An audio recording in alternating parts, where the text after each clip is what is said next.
तोहरे किरिए कहतनी हम ए राजा कहियो महुरी खाके हमर जाई पियल ना छोड़ब तो कुछबो कहर जाई एह सैया कहियो महुरी खाके हमर जाई पियल ना छोड़ब तो कुछो कहर जाई। भैया हो प्रणाम। हम आप सबके छोट भाई गीतकार मुकेश राज चरण स्पर्श करते हैं, उससे बात की कामना करते हैं। आज हमके ये कहे में खुशी होता कि आप सबके इतना प्यार दुलार मिला था और आज फिर हम एगो नया मैटर दे रहा बानी। हमके आशा ना पूर्ण विश्वास बा कि आप सबके पसंद आई, तो आप लोग एक बार लाइक और कमेंट करी जा हमरा यूट्यूब पर, ताकि कैसा लागता, और एक बार शेयर करी जा ताकि हमनी उन्हें गरीब आदमी के आगे बढ़े के मौका मिले। जय हो, जय भोजपुरी समाज। मुखड़ा सुनी और पूरा सुनी जा, मुखड़ा अंतरा तब मजा आई। जय हो, जय भोजपुरी समाज। कि सुनो ये धनी अरे बबुआ के मम्मी, कि सुनो ये धनी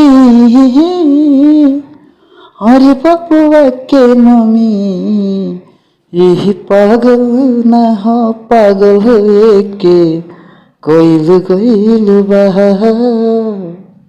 हमरा बुझाता धोखा देके केहू गइल बा।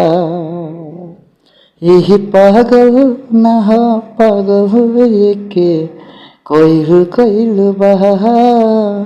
हमरा बुझाता धोखा देके केहू गइल बा।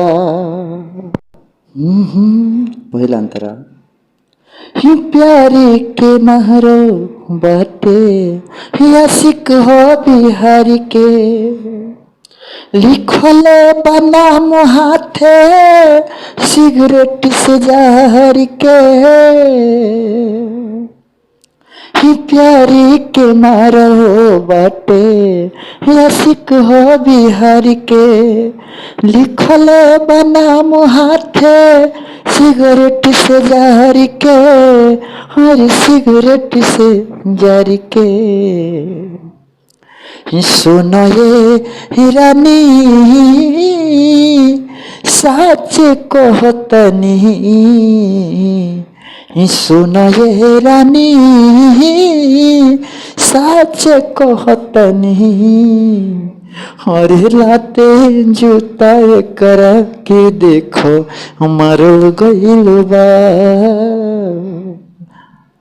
लाते जूते कर के देखो मरल गइल बा। हमरा बुझाता धोखा देके केहू गइल बा।